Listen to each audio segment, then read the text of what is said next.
magnificent part of New Zealand here, Glenorchy. For those that have travelled to be here this afternoon, thank you for taking the time and the commitment and the effort to travel to be here for Chaz's memorial this afternoon. What a glorious day has been turned on, that drive up the lake. Once again, just absolutely stunning. My name's Ferg. I'm here to run the ship through the next hour. Just always bearing in mind Chaz's words of advice over the years. Don't let your voice breaks be too long, Ferg. And I hope some of the other speakers might remember that as well. Not the job that I guess anybody would seek. And I guess the fact that I'm up here really has everything to do with my association with Chaz Strader, which really started long before my wife and I arrived here back in 1988. I was born in Hamilton, and as a teenager, remember, not that I was a radio head back then, but I remember this voice on 1ZH in Hamilton, Chaz Drader. I moved from the Waikato to the Hawke's Bay in 1980, and fiddling with the dials there to find a radio station to listen to. Bay City Radio was the station, and for a period of time, over a couple of years, there was Chaz Drader on Bay City Radio.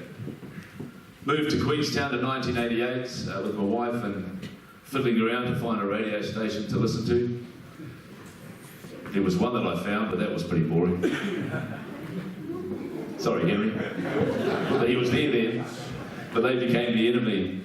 But that was what radio was like in those days. It was always a two-station market. Not much has changed, even though the radio industry has changed. But all of a sudden stumbled across, I can't remember whether in 88 it was Ski FM or it was QFM, but once again there was that voice, Chaz Drader, sort of like followed me around the country, or maybe I was following him. And then as time marched on, just out of the blue, 28 years ago he gave me an opportunity to be involved in radio. And that moved into being Toastmaster at his wedding to Steph, to being here today, I guess, to farewell him, which is really sad for me, because I wouldn't be here if it wasn't for him. So it's nice to have you here. And today we are going to get through this part of Chaz's memorial. When we finish, is that we will move to the annex for afternoon tea, and then after about 45 minutes or so, we'll be moving off to the pub and the garden bar where Sean's Waiatatia group will give us an uplifting welcome.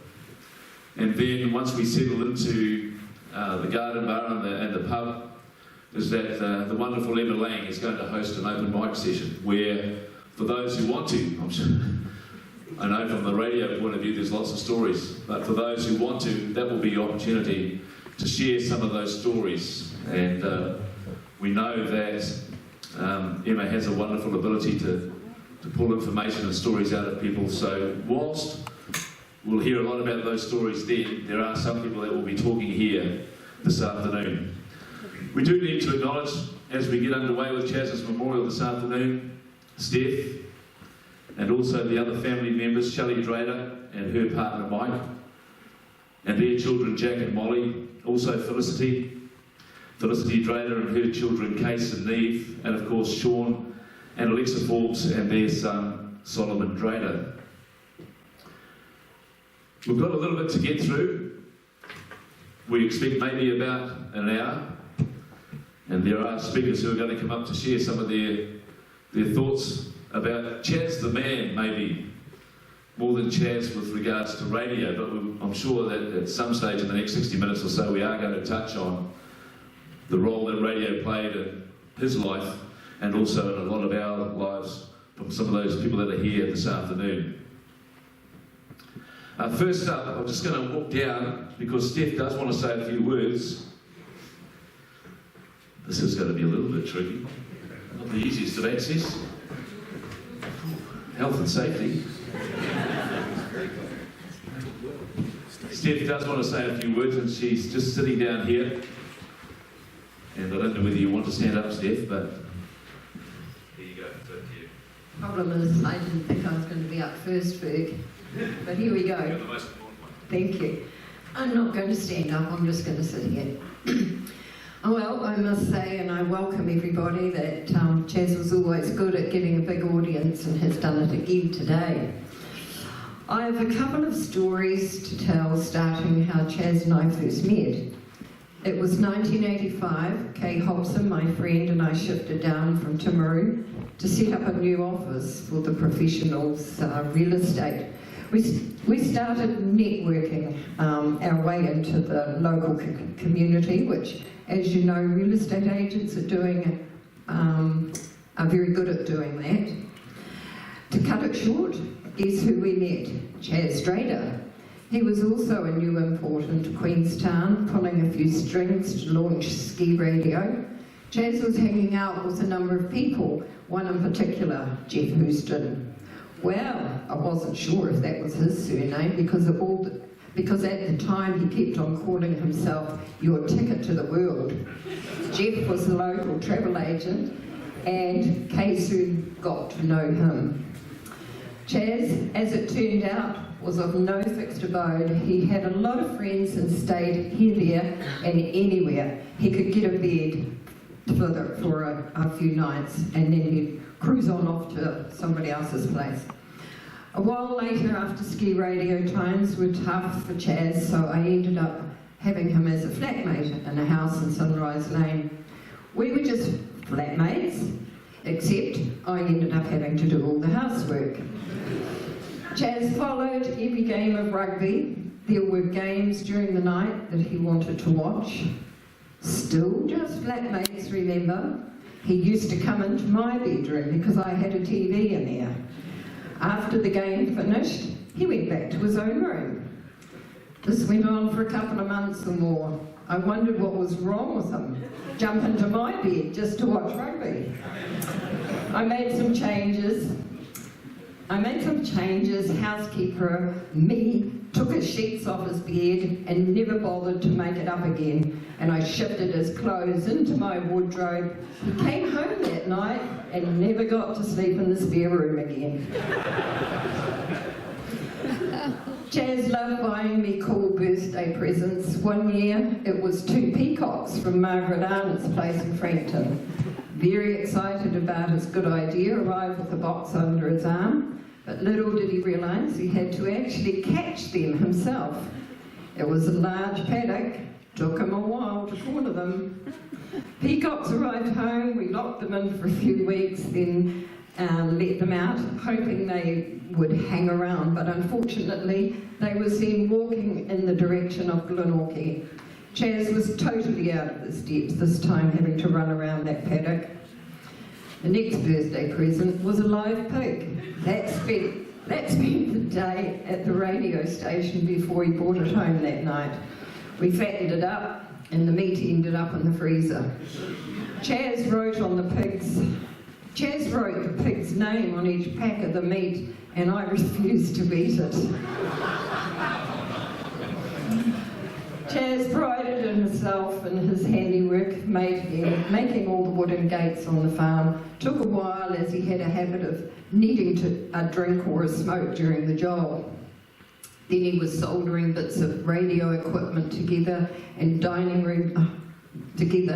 the dining room table or kitchen bench was more often covered in circuit boards and bits of wire. He spent many hours on the phone with his good mate Dave McLaren, designing radio aerials. We were up and down mountains looking for a line of sight to make the radio signal just reach a bit further. Cadrona, Alexandra, Deer Park Heights, Mount Nicholas and Mid-Dome just down past Athol. It was always a challenge he had to conquer. A very dear friend of ours, I had a call from one George Bellani, who was very involved in radio in Chaz's day. In fact, was an old workmate of Chaz's. Sent a couple of funny stories.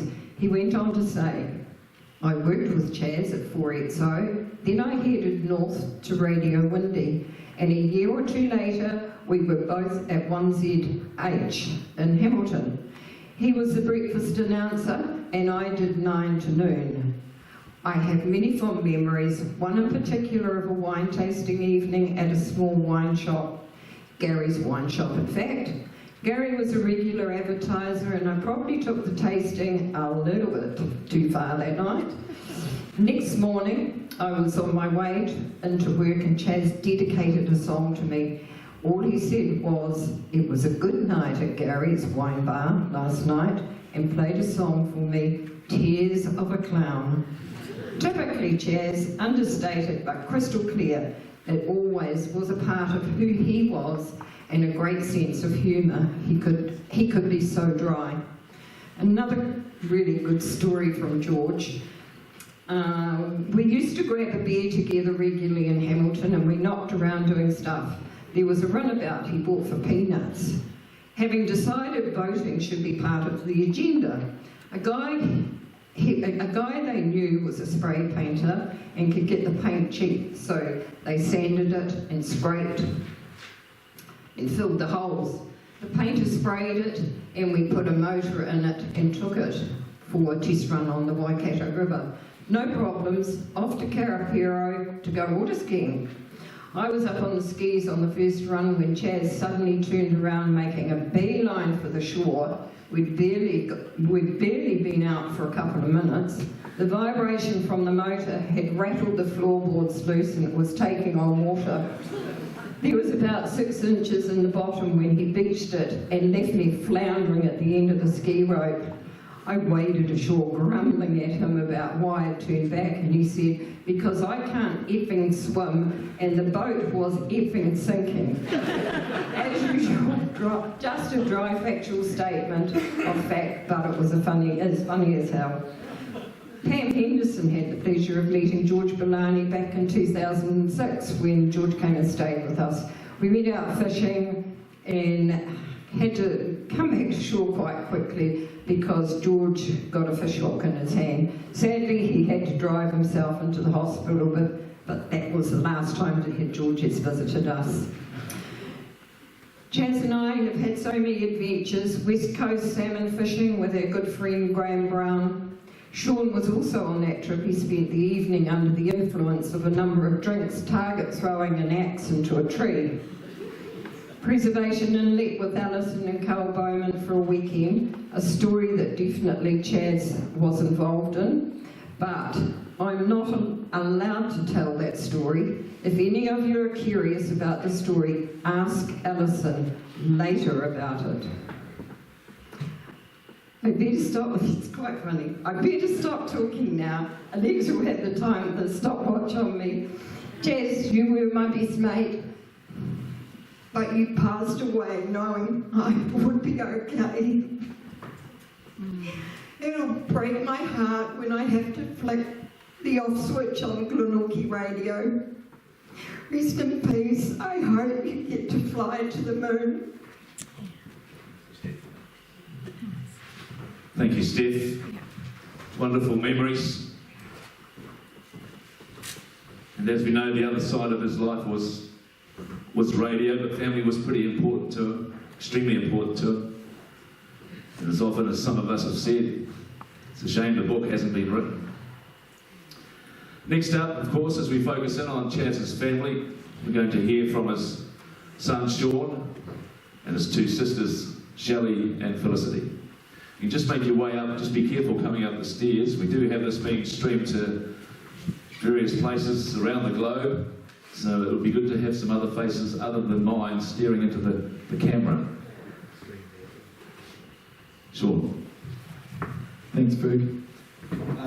Hi, everybody. It's really nice to see everybody here today.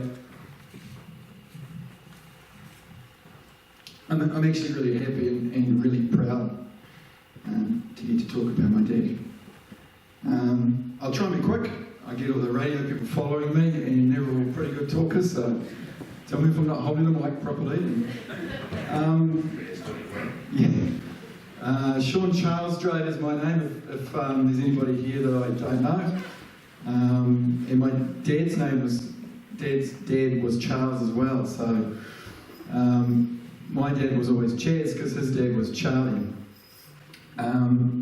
Little bit of family history. So I just wanted to talk about my dad growing up and how he got to come to Queenstown, and then let other people talk about the radio in Queenstown, because he was a bit of a mystery to me, and I was always really interested in his early life.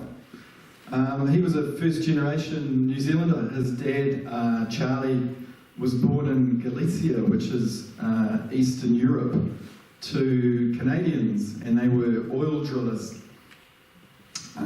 Charlie's father died at sea, and they came to New Zealand. And my auntie just told me yesterday it was because somebody in the family was sick and they thought New Zealand would have good weather, and that's how they came here. They went to New Plymouth. And Charlie married Molly, who had Scottish father. And so Chaz was the 3rd son. His other brothers were much older than him. Bernard, and then 8 years after Bernard was Paul. who was 6 years older than Ches. So Ches was quite young compared to his big brothers. They moved out of home, and he was itching to go. So his first job, he worked in the newspaper at New Plymouth, which is where his dad worked. His dad was a school teacher and his mum was a school teacher. He grew up in little towns where they were teaching, like Mimi near Waitara, and Ongarui, where Jeff Bradley's dad was also the principal at different times. And so Dad was about 16 and he went to work at the newspaper. And then he got his first proper job in radio as a copywriter in Masterton. And then he got a job back in Wanganui, and he met my mum. And I love the story about how my mum and my dad met. So my mum was a couple of years younger. She went to a party. It was at the staff house in Wanganui for the radio people. And there were these two guys there, and one of them was really good looking. And she thought, oh, this guy's pretty cool. And got his phone number. The next day he rang her up, and he had this beautiful voice. I can't do Jer's voice.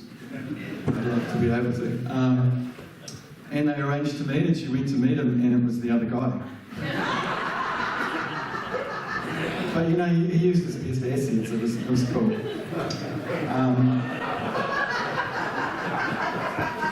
They fell in love. You know, it was all pretty romantic. I had a lovely talk to my mum the other day. I hope my live stream's working. Hi, Mum.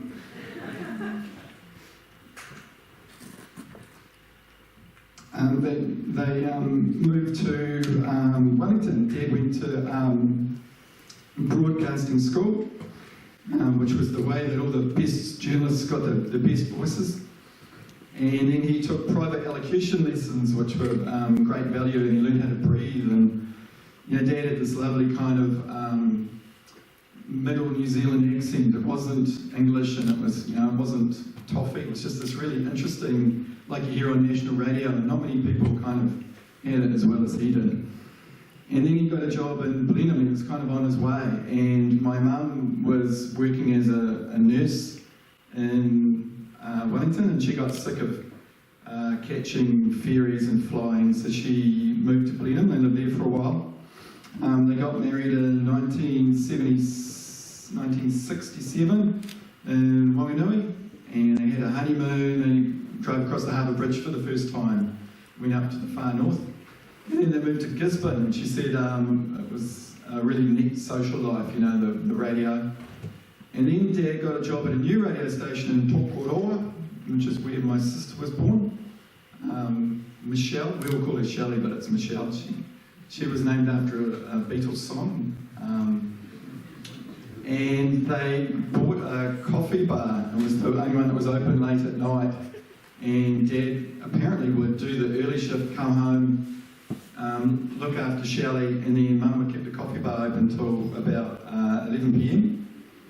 And I did the maths, and I'm like, oh, Mum was only 21. That's pretty enterprising. But you know, Dad had these enterprising dreams, and he did some pretty cool things with that.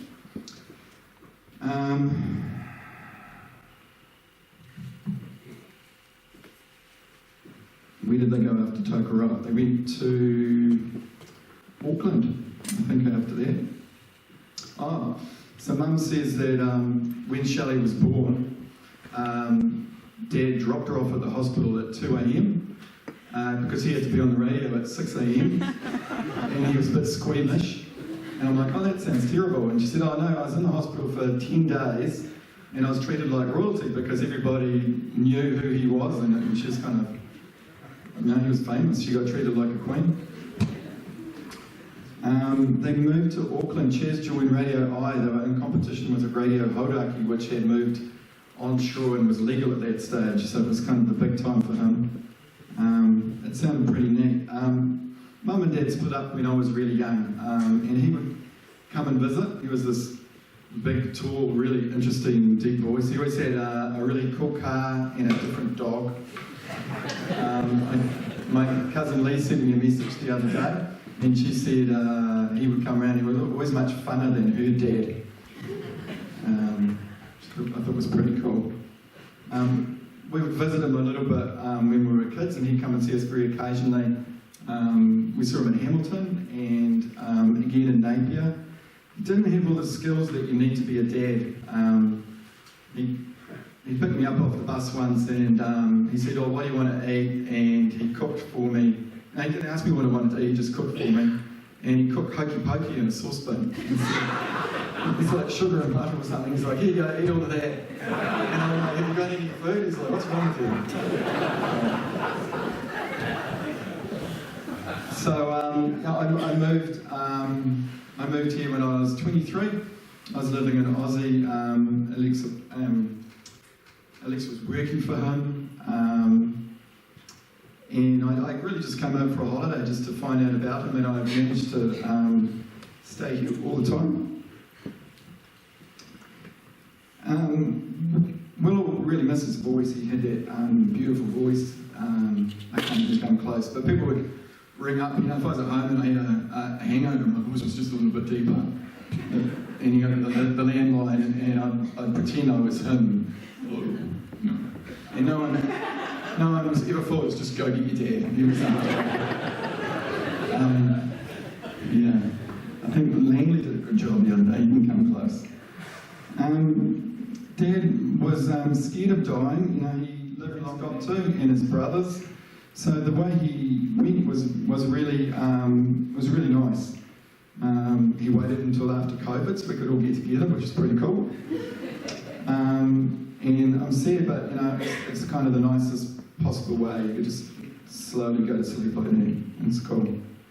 The other thing I wrote down in my notes is that we had this lovely play that Charlotte made to kind of honour him. Radio Chaos. We just did it this year, and it was awesome. About the heydays, the glory days of the radio, and I think my dad was there in the peak, the pinnacle, when it was really fun and you could get away with stuff, and God, he got away with some stuff.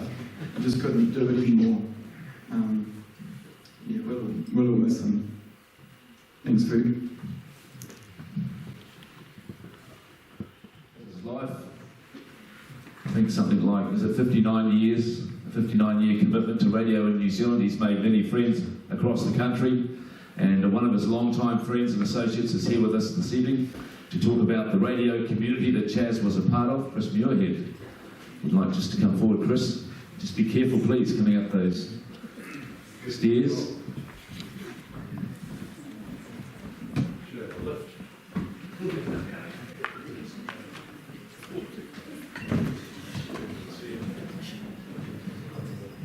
I'm going to do something incredibly technical here.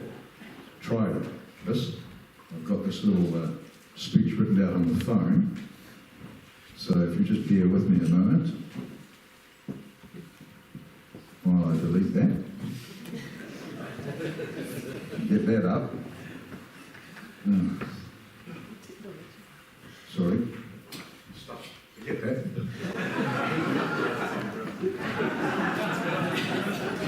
It's really weird, standing outside talking to people. Everyone sounds like a radio announcer. It's nuts. It's like a pre-COVID radio conference without the hugging. So I've written a few notes here. Quite nervous actually, strangely enough, because I've been retired for radio for many years and I don't really do a lot of this sort of talking anymore. My hands are shaking with old age.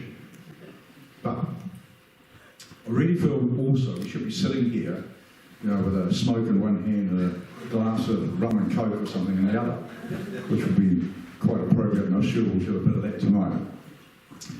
So my name's Chris Muirhead, and I'm a really old mate of Chaz's from 44 years ago when we met in 1976.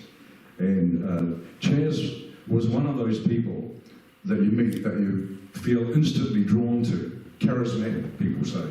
But he really was. He was, you felt like he had a secret and he was going to share it with you alone. And it was an amazing ability that he had to make people warm to him. And it was just a natural quality of the man.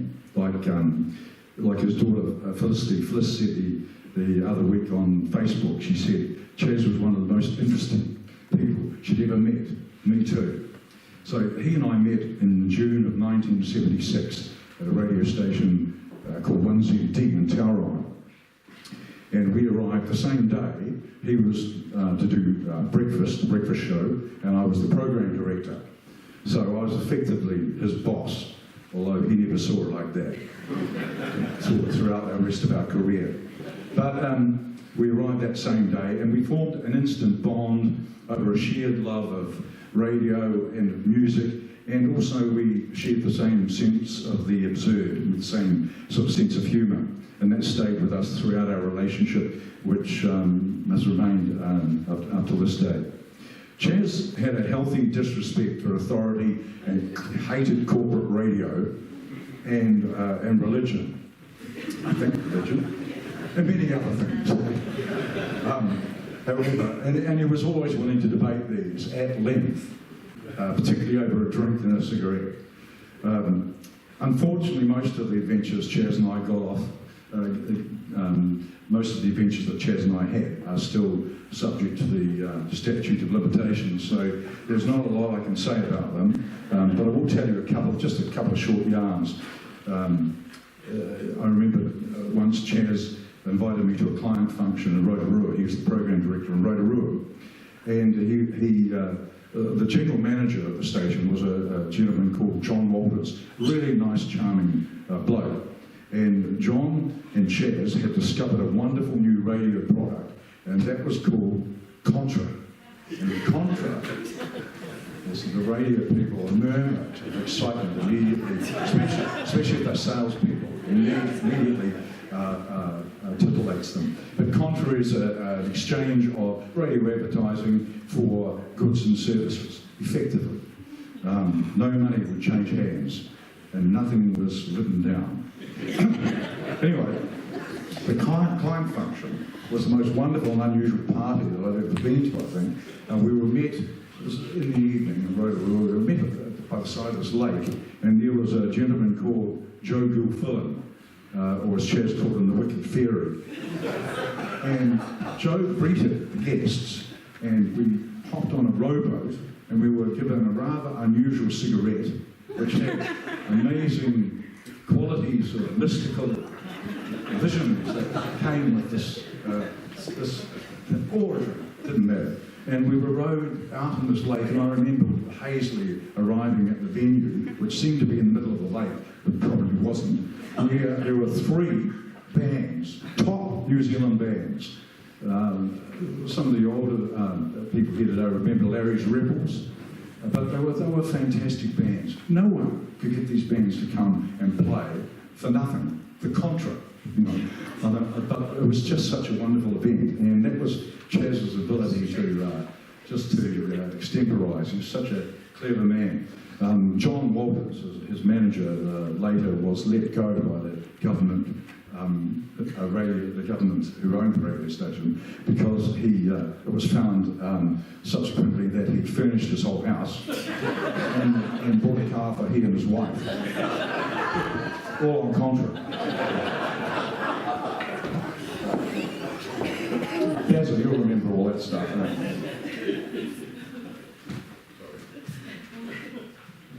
So, one of the last story I'll tell was an urgent phone call I received in the early 80s. I was working on a radio station in Napier, and it was unusual to get an overseas phone, no cell phone, so unusual to get an overseas phone call. You know, the operator saying, "Will you accept a call from a Mr. Chaz Drader from Samoa?" And so I said, yes. I said, "Chaz, what are you doing in Samoa?" And he said, "I've escaped." He said, "I'm here and I'm sorting out the radio station here." The radio station in Samoa was owned by the government and mostly was there to exchange messages between the islands about weddings and funerals, and was a mouthpiece for the government of the day. So it was basically a political PR operation. Chaz decided he was going to contemporise the radio station, put a format in, put jocks, like personalised shifts, radio shifts in, and he wrote this proposal, and along with the Minister of Broadcasting went to see the Prime Minister in the Prime Minister's office and presented this proposal of making it the sort of Samoan radio hierarchy, and was effectively ejected from Samoa. One of the few people was kicked out of Samoa. There was also something about, on that phone call, something about a machete, a fire, and a flying stereo that had hit him. However, he eventually came and worked alongside me at the radio station in Napier. We had a lot of fun together. But so there were many of those memories. He came and stayed with my Steph in Wellington when we were living in Wellington. I'm not sure what he was doing there, but he stayed for a week. I think he cleaned out our booze cupboard in 2 days. And he left. He'd seen him for years, you know. But eventually, Chaz realised his dream, and he arrived here in this beautiful part of the world, and you all know the rest of the story. He started up the Q92 empire, and I went off into the hated corporate radio, but Chaz and I remained friends, and he forgave me for that that position. So he was one of those special people in radio. He wasn't only a great presenter with an amazing voice, but he was one of those people who could be a mentor. He was great at nurturing talent, and many of the aspiring broadcasters who have gone on to make great careers in radio and television in this country owe that start to Chaz. And there'll be a lot of those broadcasters, I'm sure, who are here today, and we'll be telling a few yarns over a beer tonight, so it'll be great to hear from them. But I can't see Chaz up there in the kingdom of heaven with God on his right side, you know, telling God to schedule another commercial and, you know, shut up and play another piece of music. But I think he will live in the hearts of Shelley and Sean and Alexa and Felicity and their families, through the many fabled stories we'll hear tonight in the pub at Glenorchy in this beautiful place. So thank you, Steph, for inviting me to speak. It's a great honour, and and I think what a way to go. My God, then sign off your final ear shift, switch off the radio or switch off the mic, lie down on the sofa with your favourite dog, go to sleep.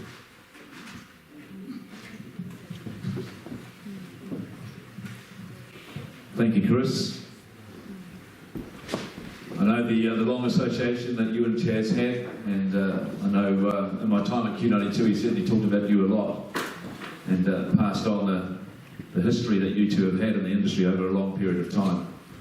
I'm just going to move from Chaz's time before Queenstown with the words that Chris just spoke to us, and move to his very early days in Queenstown radio. And we're going to ask well-known Queenstown resident Graham Todd to step forward and share a few words. He was involved in radio before he got involved as a lawyer, so Todd, just please be careful. We don't want you ending up on the front page of the paper next week. And Al, can you just bring the other handheld mic up, mate? Is that cool? Thank you. Graham Todd, well-known Queenstown resident. Cheers, Ferg. One thing I always remember about Chaz was that he hated legal bills. So I'll be short, and Chaz, this one's on me. I first met Chaz in the late 80s when Mac Todd, the former firm I was with, we took up some space in the brand new O'Connell's Pavilion. And we took over too much space, and so we had to find a tenant to sublet some of it. And Kevin Phillips was doing some work with Chaz at the time with the radio station. And so Chaz moved in and next door, and we got chatting one day, and he said, "You're into a bit of sport, aren't you, and enjoying sport?" And I said, "Yeah." And he said, "Right, I've got a job for you on Saturday mornings. There's no money in it, but there'll be a contra deal." Well, the contra deal was I got paid from vouchers from the toy shop, which is a toy. And my two young children at the time really loved that, because they had the best toys in town, because I could afford to buy them. But we had a lot of fun in those days. We'd normally start about 7 o'clock on a Saturday morning, and it wasn't too long before the other part of the contra deal arrived, and that was the wine bottle. And it's surprising to many, but we didn't go through many shows without having a bottle of wine on a Saturday morning. I said to Chaz I was willing to do this job, but I was absolutely, everyone knows me, I'm hopeless technically, so he had to do the dials. Well, between the sport, a bottle of wine, and always at least one packet of Peter Stuyvesant, we normally managed to get through the shows. And we had a lot of fun. A lot of it was by the seat of the pants. We used to steal articles out of newspapers and things like that, and that's how we basically got through. But I remember one day Chaz said to me, "Toddy, I'll stick to your day job," and that was the end of the school show.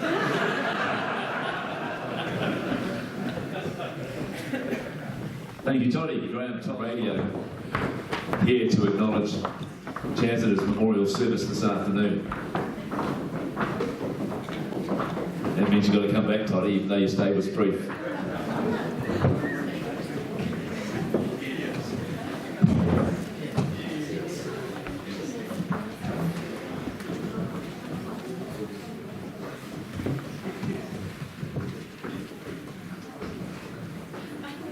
Great to see you, Craig Dillon.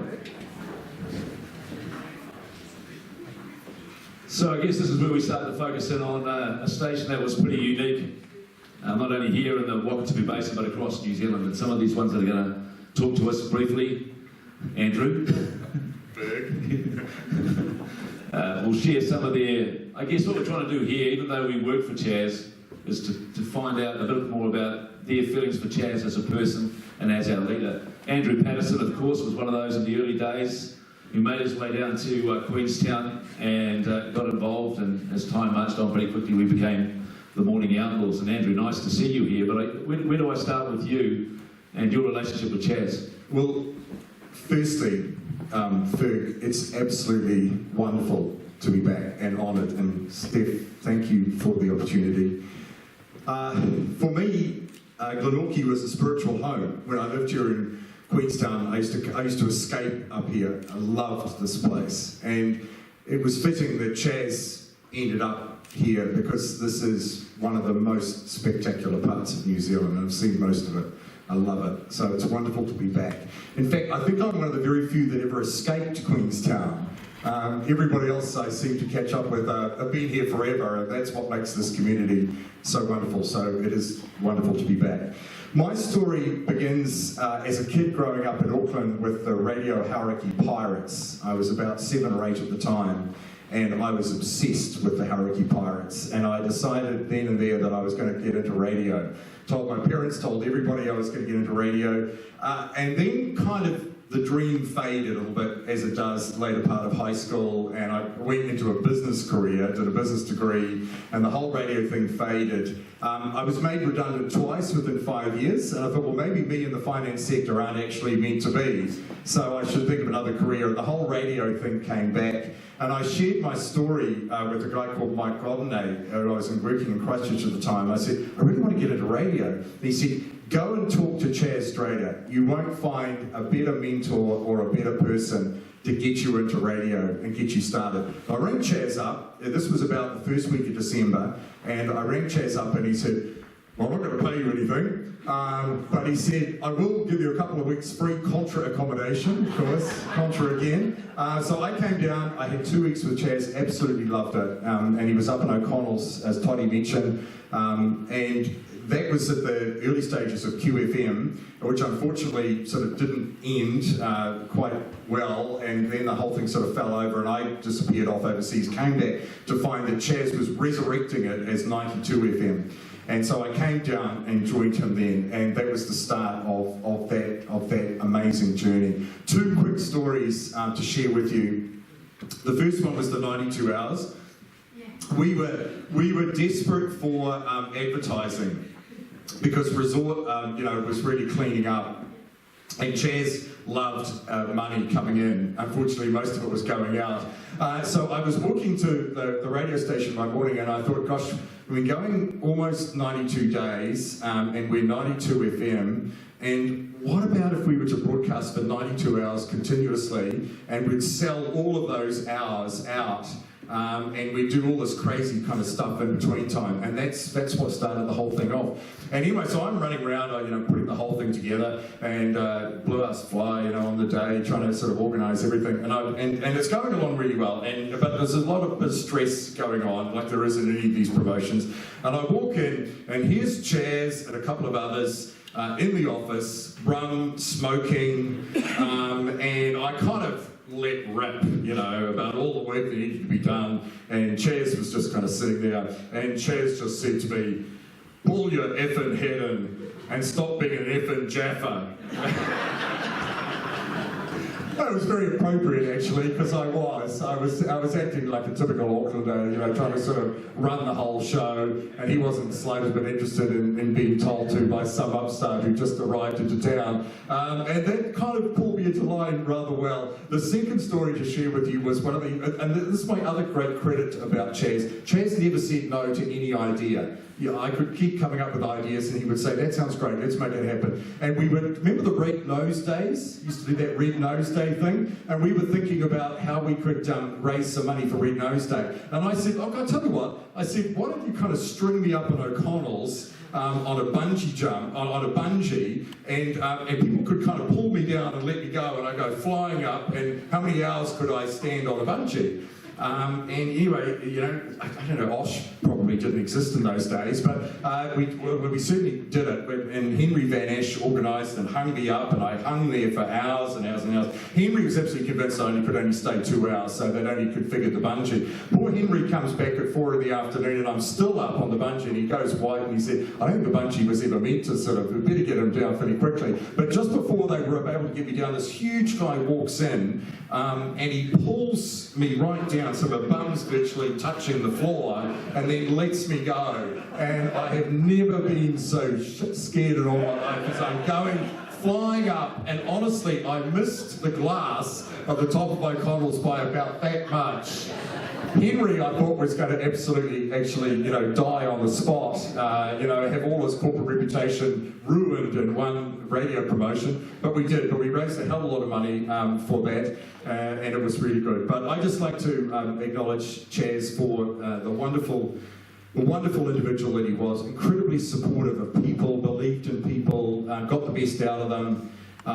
Just was an amazing community-minded person, and it's just a real honour. And I left Q92 to go to work for the ABC in Australia, and then subsequently worked for MediaWorks for a number of years. So I have had that sort of radio career that Chris alluded to, and I credit all of that to Chaz and to the way he just got the best out of people. And it's a real honour to recognise, and what a name, Chaz Drader. Isn't that just the perfect radio name as well too? So great we could all join, and those are my recollections. A great man, great broadcaster, and a true character. Thank you, Andrew. If you just want to pass it down next, just to introduce these people at the front. Graham Todd, as you know, beside him, Jenny McLeod, Langley Gerard, Jonathan Cloudsley. We've got Libby Law there, we've got Emma Lane, Nicole Duffy, Joe Silverthorne, Fiona Woodham, Brendan Quill, Henry Youngman, Michael Morgan, Craig Dillon, commonly known as the original CD. To Charlotte Gruff. Charlotte started in sales and ended up taking over and running the sales department, sales manager. But Charlotte, you had an incredibly close relationship with Chaz. I did. Yeah, he did. He believed in people. He let you know that you're special. He let you believe in yourself. When I got to Q92, I just wanted a career, and I loved being creative. And he saw that probably because I was wearing a Dr. Seuss hat, and he hired me because of that hat. He said anyone that would wear that kind of hat to an interview must be a character. I started as receptionist, had no experience, I couldn't type. But it was a hat. And it was part-time, so at 12 o'clock every day, I would go to the pub with Andy Sholem and Chaz and whoever else was around at the time. And I think I was the envy of other people because I could leave because I'd finished for the day, and I had probably a few other jobs, but that came to an end, and he said, all I've got for you now is if you want to have a full-time position, you have to be in sales. So I did that with Alison and Andy and learned a lot. Then I went to print, and then 2 years later he offered me the sales management job, which was a great honour and a huge responsibility. And I remember him saying to me, if you come on board with us, you can't do any more theatre, because you just have to focus on the radio and give all of yourself to the radio station, night, day, weekends, So I did. I didn't do any theatre. I had done a lot of theatre up until then, and I didn't do any for the whole time I was there, but we got budget every single month, and that was an absolute joy. We celebrated every time. It was a really big thing, because if you didn't get budget, someone would lose their job, and that was always, reminded. So, by the end of my time there, and I went off and had children, I got back into theatre pretty quickly. And I thought, I wonder why no one has ever written a musical based on a radio station. It makes sense. So I did, and I came down every year. I'd have a birthday lunch with Chaz, and I told him about my idea. I think he probably thought, oh, you're right, that's not going to happen. And it took 3 years, and by the time I had something to show Margaret O'Hanlon and Mike Legg, who I wrote it with, we then workshopped it and created this amazing piece, and a lot of the quotes within that show were directly from Chaz. That wouldn't have happened if Chaz hadn't given me the opportunity in radio, and I had him to thank for that great amount of fun, and every day we worked from was just so much fun. Sorry for going on. If we just pass it down, Dave, we might save you till last. We'll go down to Alexa Forbes. Thank you, Charlotte. Alexa Forbes, strong journalist background, Lexi, but it was the night show host that got you started, and then ultimately into his family. And I was kind of the other way around, actually, but we'll start, I'll go into a more chronological order. Actually, it was Dave Laurent that decided for some reason that I'd be the good person to set up the news department. Do you remember that? Yeah, he thought that'd be great. Perfect voice for news, can't say an R to save himself. It's great. Radio, no worries. Really good radio. So he got me, he put me in front of Chaz and said, this girl can do your news. I had a modicum, a small bit of news training from when I first left school, and I had got a job at the Mountain Scene, not writing news. That's the job I wanted. I had to sell advertising, then I was writing features. But anyway, so I had this job in news, and it was great, but I didn't really know a whole lot about it. And Jenny McLeod, where are you, Jen? Down there? She was the news queen. Everybody loved Jenny McLeod over at the other radio, Resort Radio.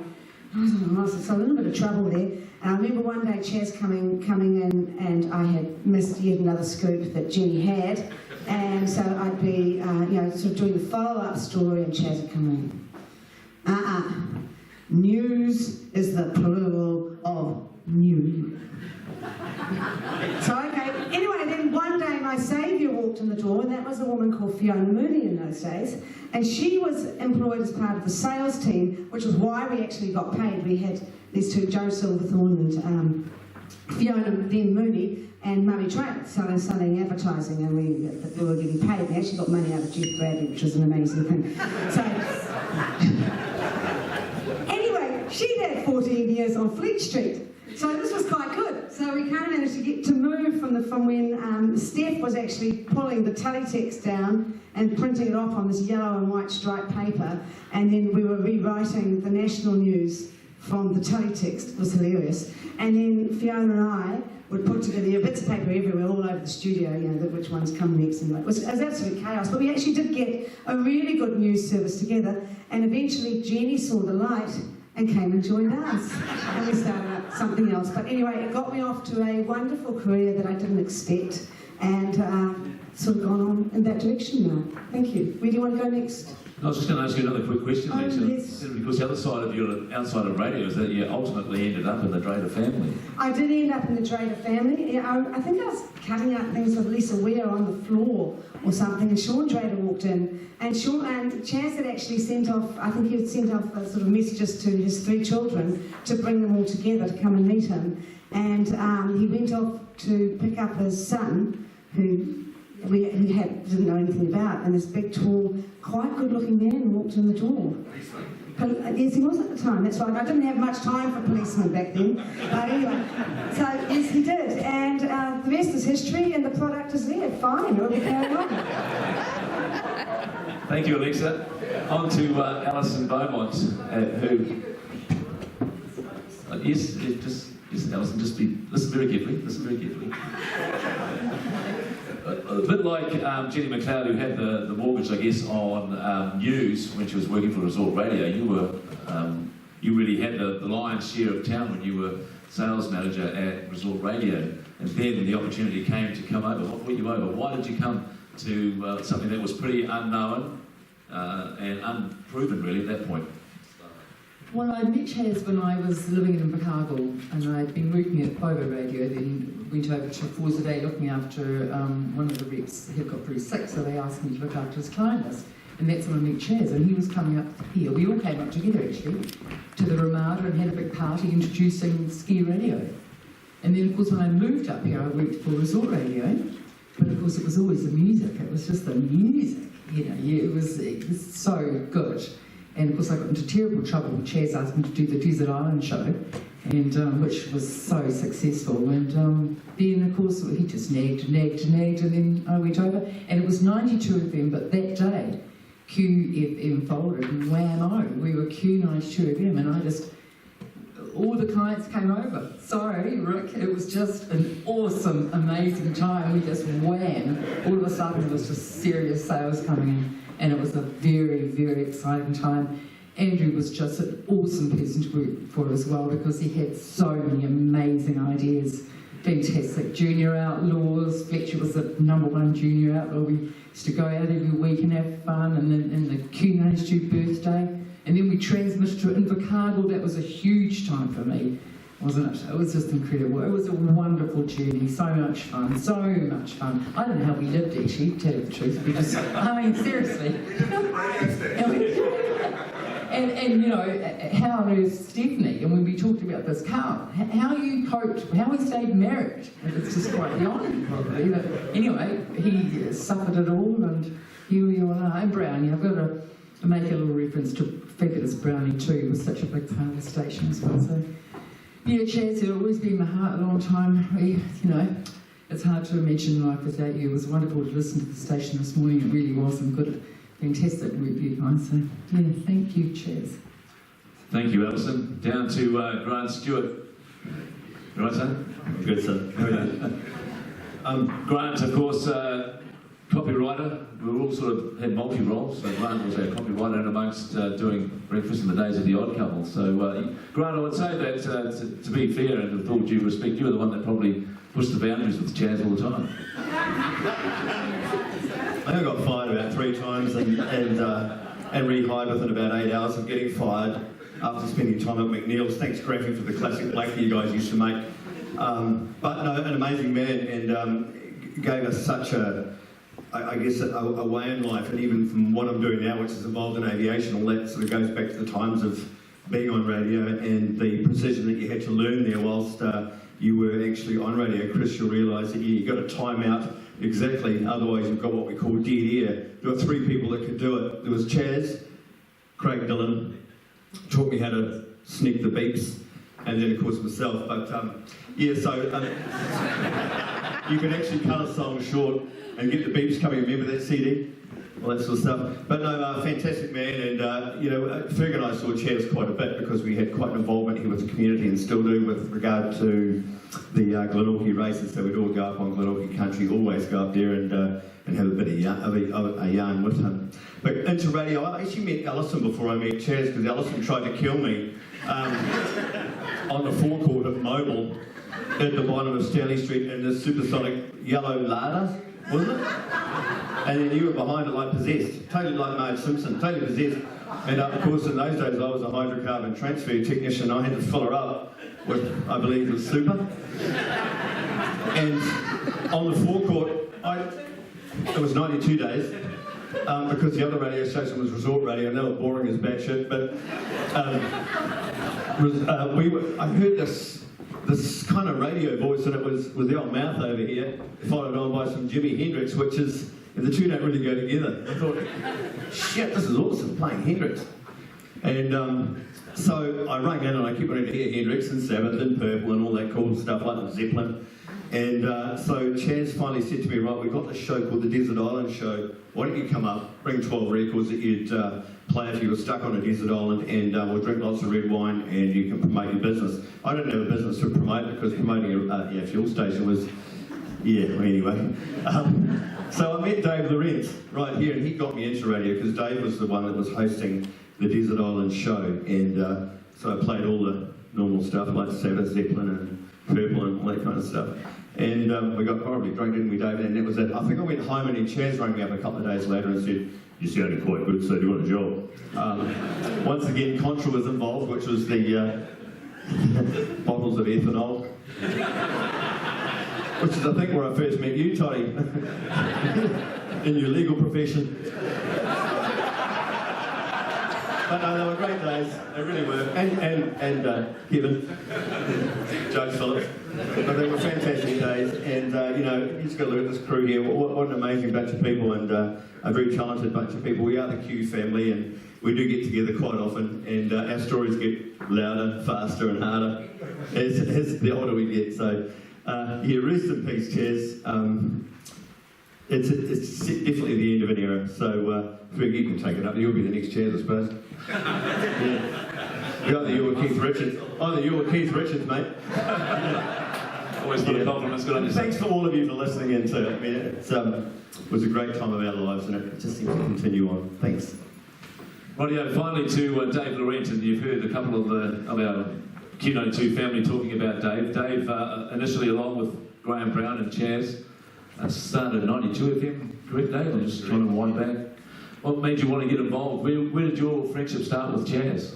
Probably started in '88 when he came knocking on the door to sell me advertising. I transferred down to manage Liquorland and Gorge Road, and obviously Contra was involved. That was the first time I'd heard about Contra, and I'm still hearing about it today.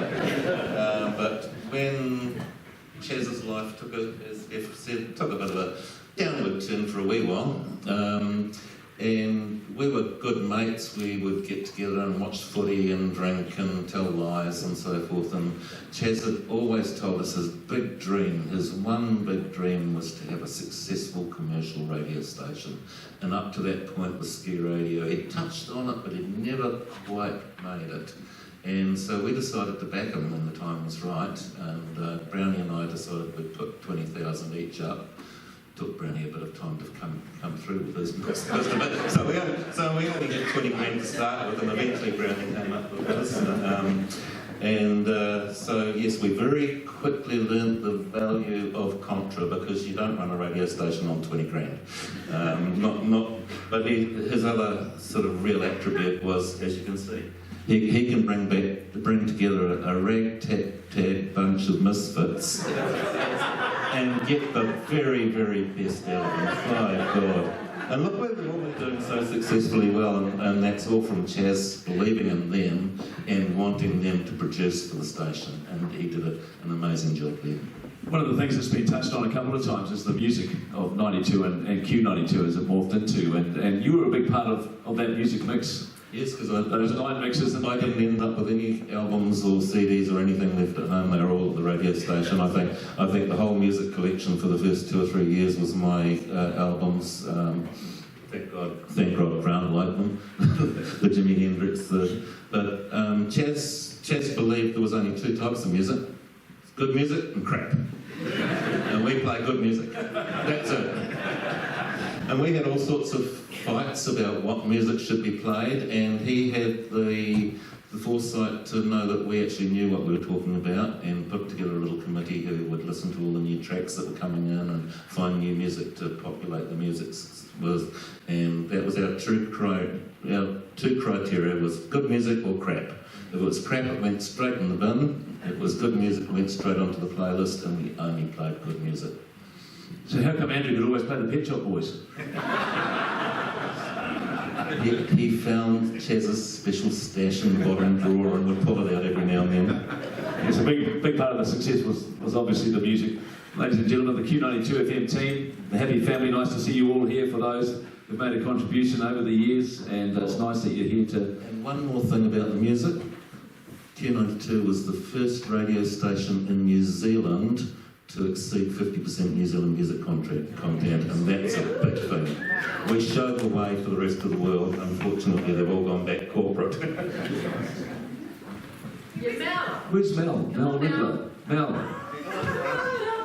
Come on, Mel, up you come. Come up front. Deal with this lot. This is another one, Mel Riddler. She was known as Mel Wise here in Queenstown. Just keep coming, Mel, and please be very careful coming up those stairs. Grant, you might have to give her a hand. Just make sure she doesn't fall over. Mel was a very big part at a very young age of Q92 FM, went on to bigger radio gigs once she left Queenstown, and very much a part of the brand establishing itself. Mel, just grab the microphone. Nice to see you. We'll have one quick chat with you before we move on. Hello. Mel, nice to see you again. Tell us about where it all started with you, your first contact with Chaz. Oh my gosh, I was 16. I just left school and I just really wanted to work on the radio because it was just like, I wouldn't want to do that. It was like the dream job, and Chaz really kind of took a bit of a punt, really.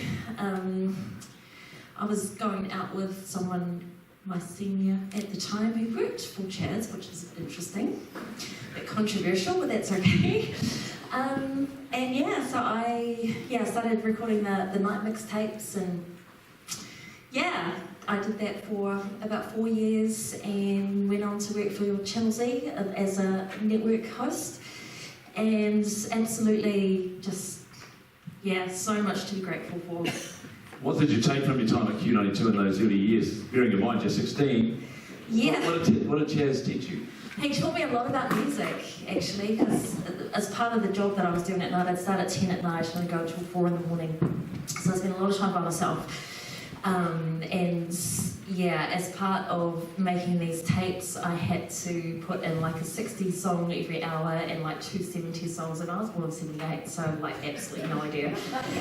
So yeah, he would just go through all of the CDs and he'd, you know, mark out the big hits, and I learned so much about music.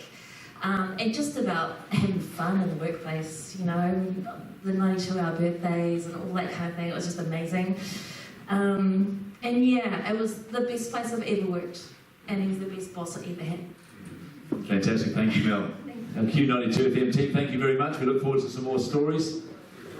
When Emma gets the open mic session happening a bit later on.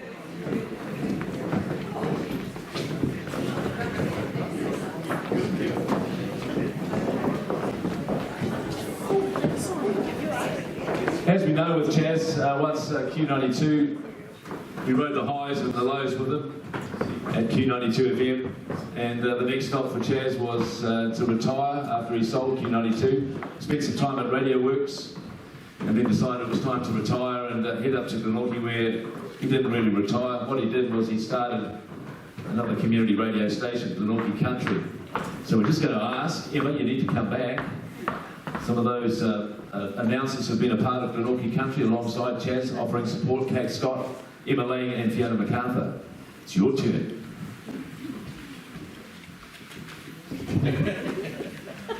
Is Kate here? I saw Fiona outside. She comes. Comes Kate.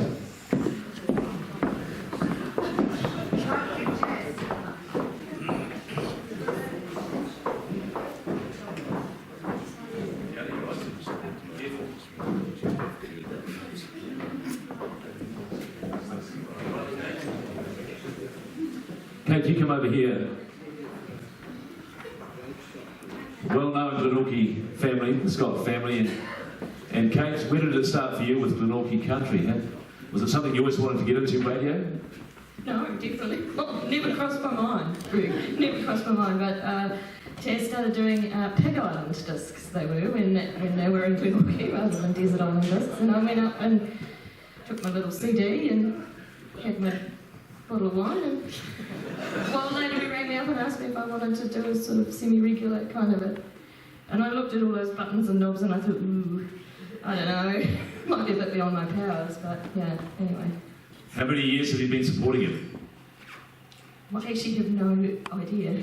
Pass. I don't know. And when you stop now and take a look back,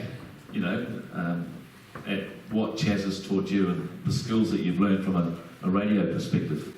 It's a great thing to think about what this man has done for you as a broadcaster. Me as a broadcaster. You're a broadcaster. You should be proud of the job that you do up there in Glenorchy country. Well, it gets me out of bed on Wednesday morning, so that's what it's all about. Yeah. And if I don't see my little wee sports bit up, then you send an email down to me stirring me up. Yeah, so last week, that was not what it said it was on the label when I was like, wow, Bowden Barrett has changed. Great work that you do, Kate, on Glenorchy country. Emma Lane's the next one. Excuse me. And actually, Kate panels. Kate was panelling this morning. She's the only one that knows how to use the desk fundamentally. So you're a bit modest, I think, altogether. Hey. So for you, Emma, you and Chaz have always had a great relationship. He got you into radio, he employed you at Q92. He did. And to a point where you've been doing some work up at Glenorchy country. I know. I don't know how I ended up at Glenorchy country. I think I felt very kindred with Chaz's love of radio. And I thought that was going to be my career. I think of all the things I've done in my life, radio was the thing I loved above all else and all others. And I was working in radio, and that kind of got a bit derailed due to a health issue. But I really deeply missed radio, so I kind of stalked Chaz a little bit. I came up and sort of kicked around and dropped a few hints about radio. And whether or not I could get back on it. And he just said something like, well, you got to want to do it. And that's very Chaz, isn't it? He just wanted me to ask, I suppose. But I was so happy to do it and to be there. But also, I said this morning, one thing that I was very anxious about was getting there too early in the morning, just in case he hadn't put his pants on. Because seriously, I had to really time it. I mean, I love Chaz and I've known him for a long time, but I don't know how... I mean, I would have dealt with it, but I do feel that was my anxiety all the time. So even if I got there a bit early, I'd probably start... A couple of times I sort of idled the car at the bottom of the drive to just time it right. But he was choice. And you know what he did? He told me great stories. I guess I went from working for him at Q92 FM to working sort of alongside him at Glenorchy country. And I adored his idiosyncratic music. And we shared a lot of ideas about radio. And he would just suddenly start talking about really odd things. And people he had interviewed just completely out of the blue. And he did have a stellar life. But he read me a chapter out of a book that he'd started writing. I think I might be one of the few people that knew that. I don't even know if, Steph, you knew that. He was writing a book of short stories about his life. And it turns out I didn't know he's a really great writer, and they were really enjoyable, and we should try and dig those out. And he was very bashful about reading them, but anyway, I love Chaz. Great memories, Emma. Yeah. On to Fiona MacArthur. I guess you're like a lot of us from the Q92 FM family that had no experience in radio, gave you an opportunity. Yeah, no, absolutely no experience. And I went to do a voiceover for an advert for Mrs. Woolies in a hurry, a huge hurry. And I did that a couple of times, and he said to me, I think on the third time, he said, do you want to have a go on the radio? And I went, okay, why not? You know, it's probably got 3 listeners, I might be safe. And he trained me, and it was a real honour. He had this gentle gift of bringing the very best out of you. It was about 3 months later, and he described me, I'm really pleased that you got to do that show by yourself, because I was actually beginning to think you're a really slow learner.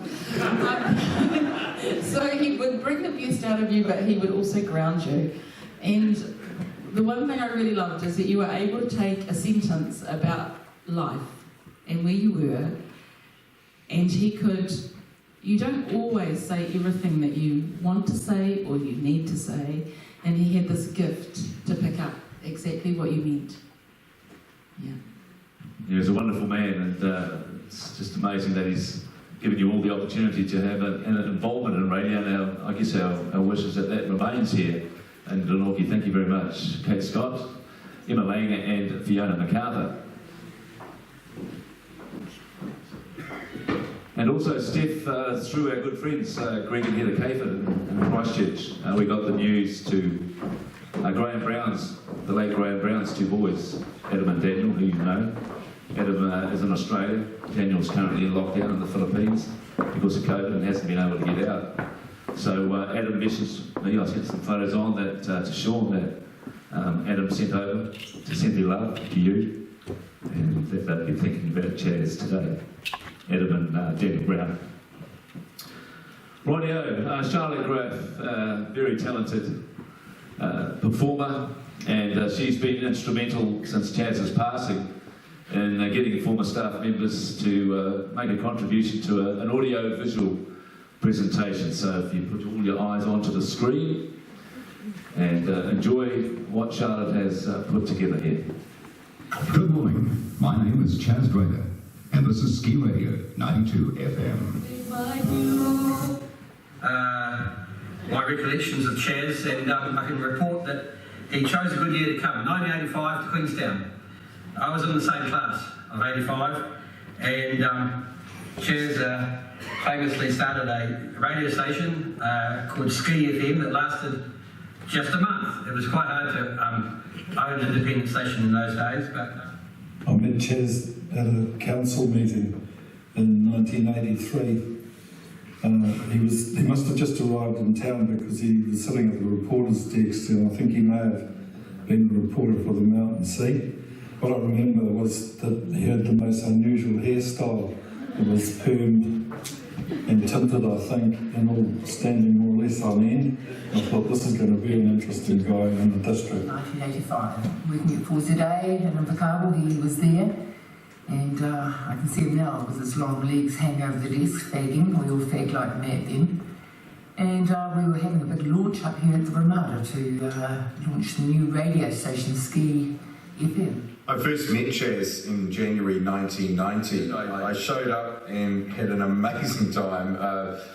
Got a whole lot of activities in Queenstown done and spent time behind the mic and was absolutely hooked. And the rest, as they say, is history. Hi there, Nick Butcher. So I met Chaz in about 1995. I was working for the opposition radio station, and I'd quit, basically, and I'd never felt that comfortable working in that sort of commercial sort of atmosphere.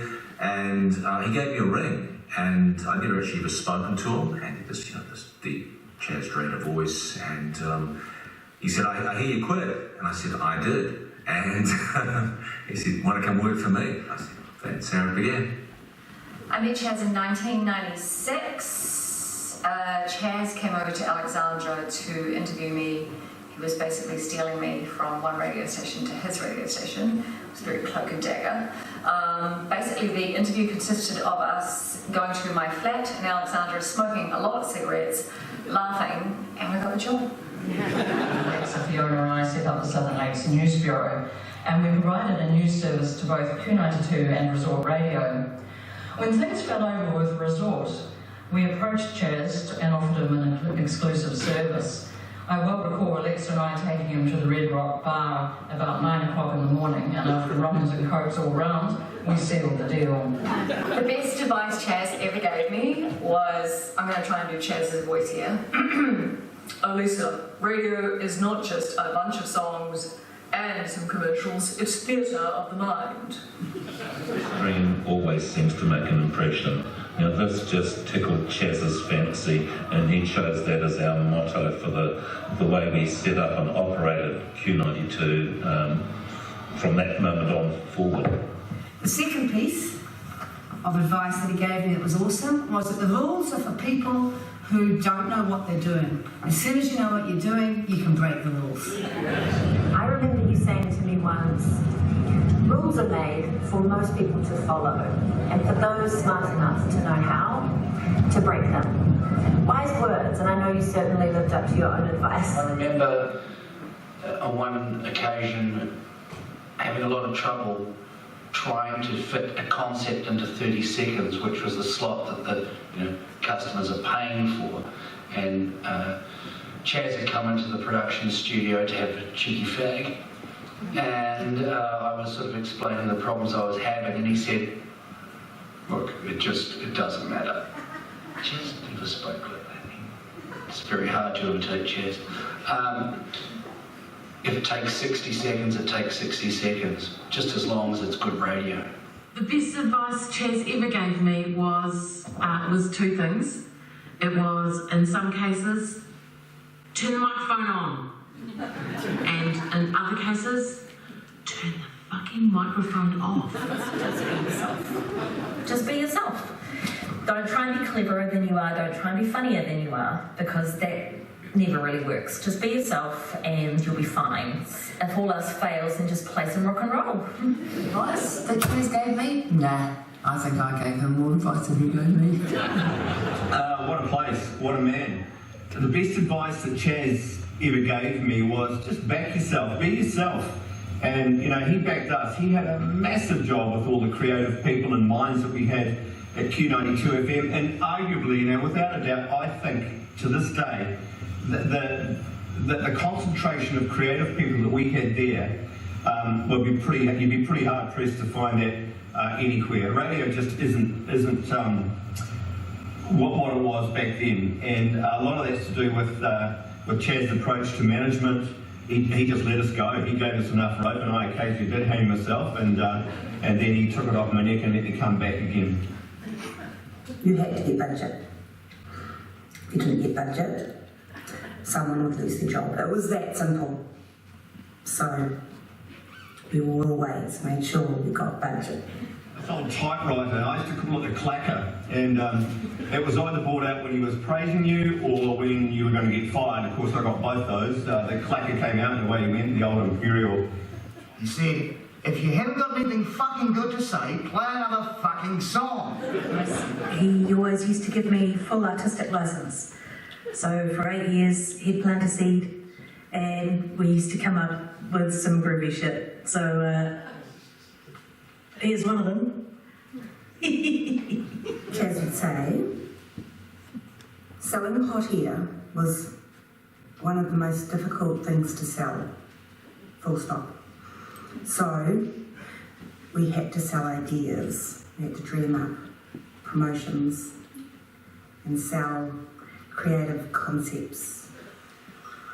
I remember many years ago when I started working for Chaz, a week after I quit working at Resort Radio, and I said, you know, what will people think, you know, it's kind of disloyal or whatever, and he said, Butch, do you really give a fuck?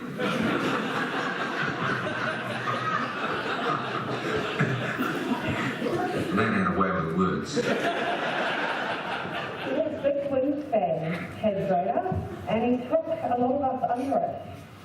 My favourite thing, my favourite memory, he had a matchbook which had his, you flipped it out, had his photograph on it and his contact details, and I just love thinking that back in those days when he had those, which I guess was the early 70s, he read, "Hi, I'm Chaz Drader.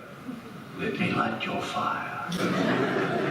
One enduring memory is I'm sitting there reading the news, and it was in those times of the terrible wars in Croatia, and I was trying to get my lispy mouth voice around these incredible names for Croatia, and I just was doing a really bad job.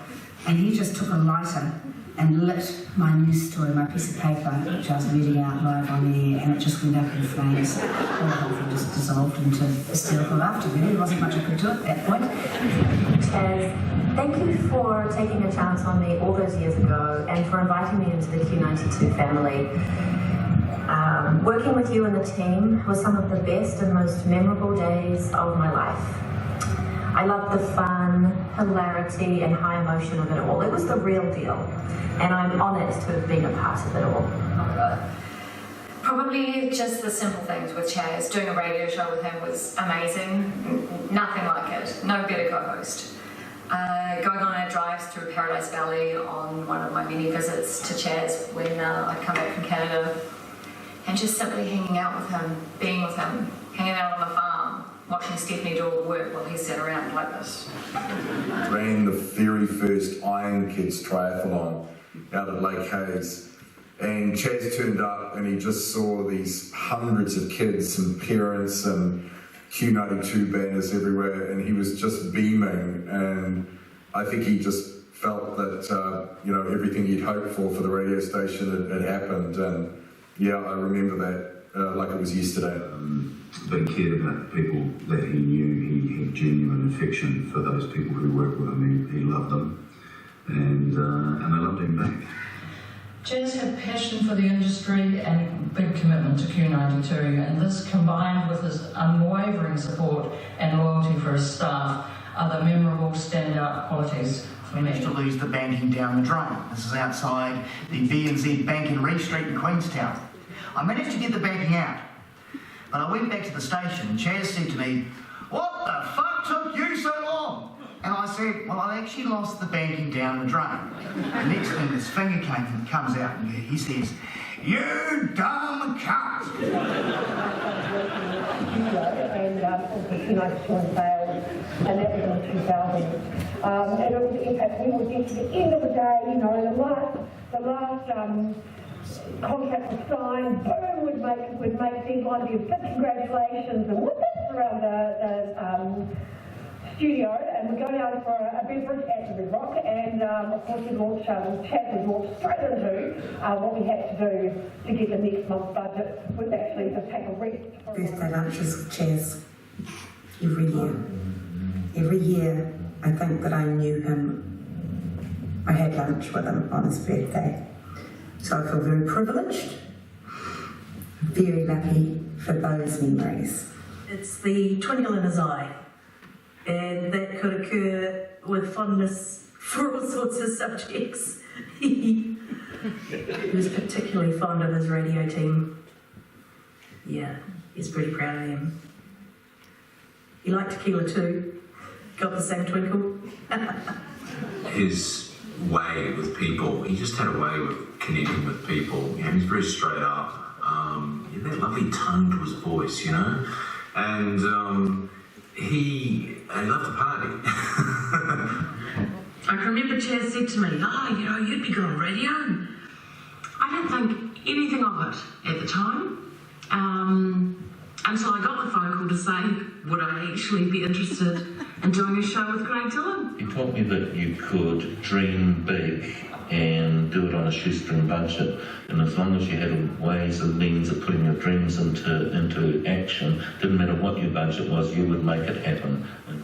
If it wasn't a Chaz stealing me from the other radio station and taking me into his, then I would never have met my husband, who I interviewed at Q92 FM on Valentine's Day.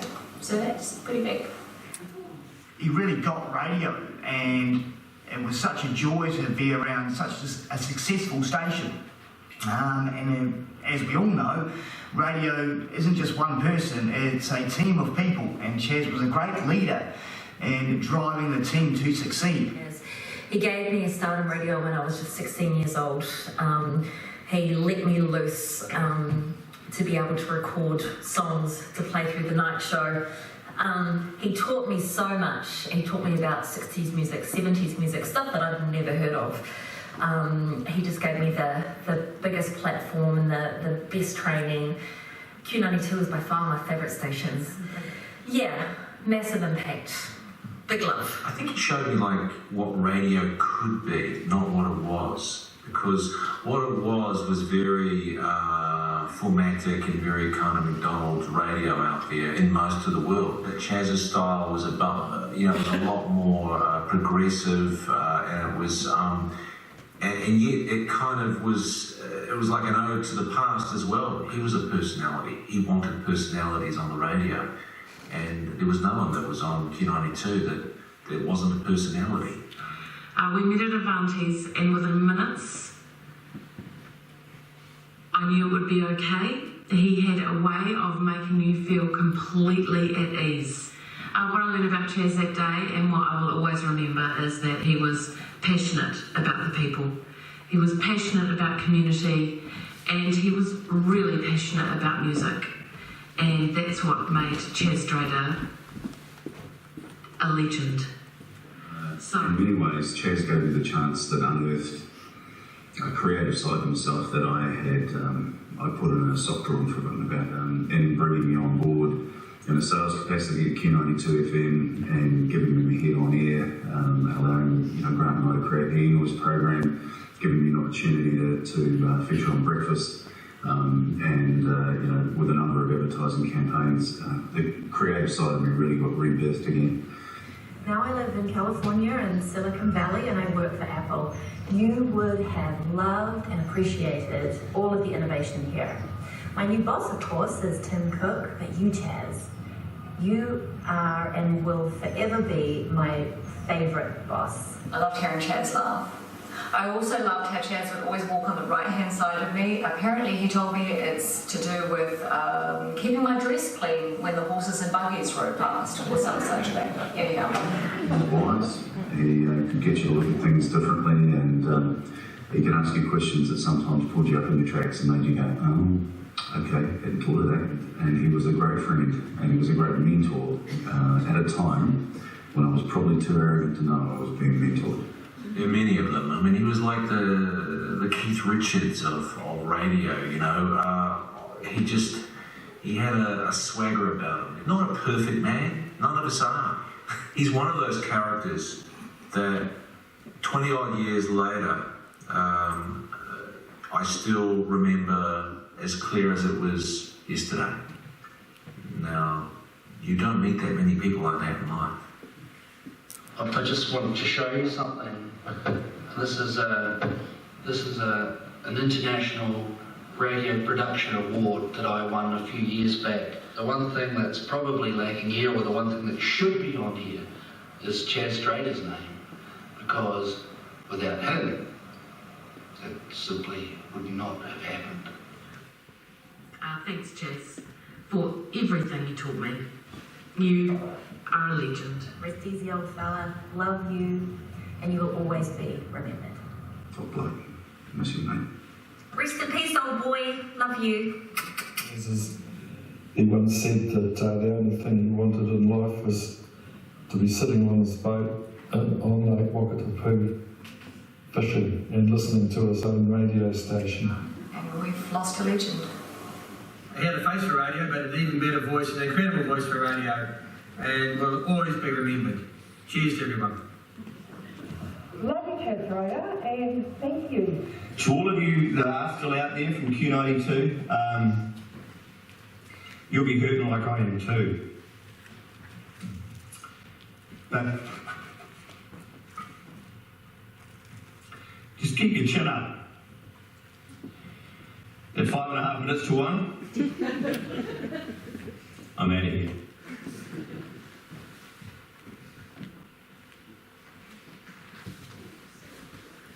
Well, fantastic. Thank you, Charlotte. Wonderful old face, I haven't seen it in a long time. I guess that says a lot about the man. We're just about there, Glenorchy, and once again, thank you to all those that have travelled distance today to be here for Chaz's memorial service.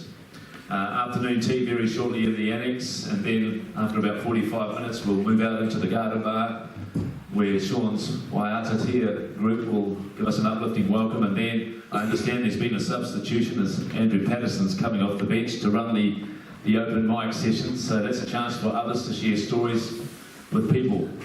The family would like to acknowledge Sinara Miller, also Pam Henderson and Grimmer, for the support that they've given Steph over this past week. They'd also like to acknowledge the Glenorchy rural women for providing the afternoon tea, Joelle Davis and Mike, and Remarkable Audio for the sound and visual, and also to Chaz's grandson Solomon for designing the flyer that you're all holding this afternoon. From me, he did offer words of advice very early on. And that was to do, I was initially hired because of my interest in sport, and that was the sports show on a Saturday morning. And he took me aside very early on as a fledgling sports broadcaster and said, which I think this is a great thing about Chaz, is whenever we talk about him from a radio context, we try and drop into his voice. But really, that's the respect, because that's what we always remember. But he said to me, he said, Ferg, no, I don't give a shit about your sports show. The sales reps will sell it, but they won't give a shit about it. No staff member will come up to you and say to you, shit, your show was good this morning. Or, what a great job you did. He said, don't worry. That's just what it's like throughout the industry, and as he had experienced for many years before me coming on board as a sports broadcaster. He said, don't worry. I love my sport. I'll be listening to you. And just make sure when you walk out the door on a Saturday morning, you feel that you've done the best that you could. That was his words of advice to me from a sports point of view. As I mentioned at the start, 28 years later, I'm still going, and that wouldn't have happened without Chaz Trader. And I guess in stopping and thinking about it when Sean phoned me during the week last week to share the news that Chaz had passed, was that I stopped and thought about it. And I sort of realised that now that I've just got into my third term in local government with the Queenstown Lakes District Council, is that probably wouldn't have happened without the education of all those years at Q92 FM from a community perspective. And I think those other staff members will know what I'm talking about here. We've heard a few of them touch, and even in some of those presentations, touch about community. And the way I learned about community and where I've got myself to at this point, with the support of a whole host of others, is that I think the education that I had at Q92 FM about community, because that is what they were all about, has allowed me to be doing what I'm doing today. To be here, officiating at his funeral, I guess, caps off a long period of time. I feel honoured to be doing this. Caps off a long period of time where, as I touched on in the start, in my teens, I first heard the voice of Chaz Trader on 1ZH in Hamilton. And to be here, maybe it's that word destiny. I don't know. It's such an honour to be here, Steph, Felicity, Sean, and Shelley, the grandkids. Great to see them here today as well, and your partners as well. Before we head off for morning tea, I'll just leave you with, as I always would do with something in my relationship with Chaz, and what he's done for me is just take it back to a sporting analogy. The coach's job is 20% technical and training, and 80% inspirational. You may know all there is to know about tactics, technique, and training. But if he cannot win the confidence, respect, and comradeship of his pupils, then he knows nothing. But Chaz won all of that from us and a lot more. Thank you. Afternoon tea is now served.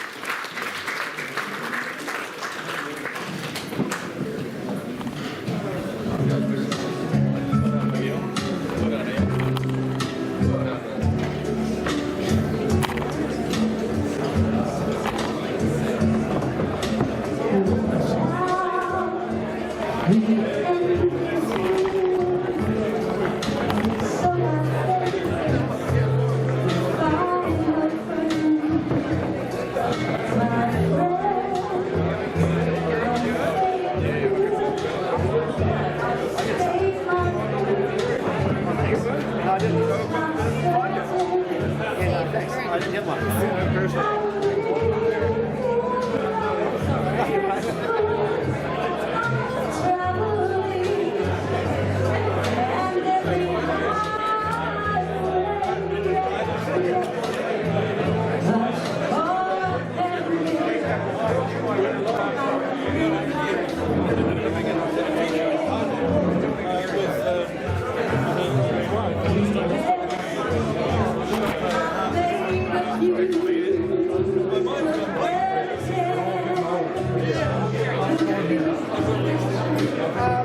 Here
we are,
Tēnā koutou e hoa mā, kanui te mihi kia koutou tautoa.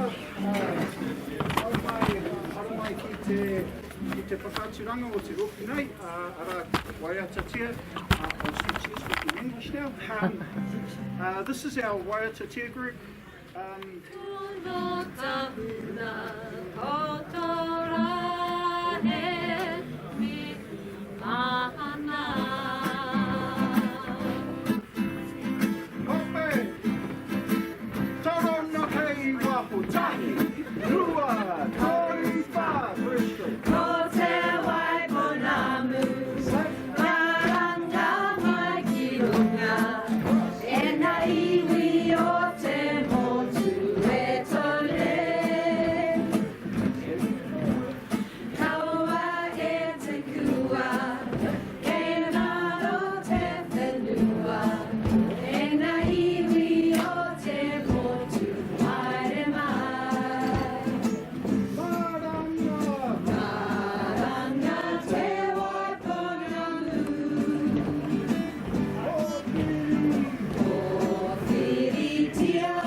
It's so nice. Yeah, makes you sort of shiver, but not shiver, if you know what I mean. A nice shiver, nice shiver. Drinks! Come on in, come into where it's warm.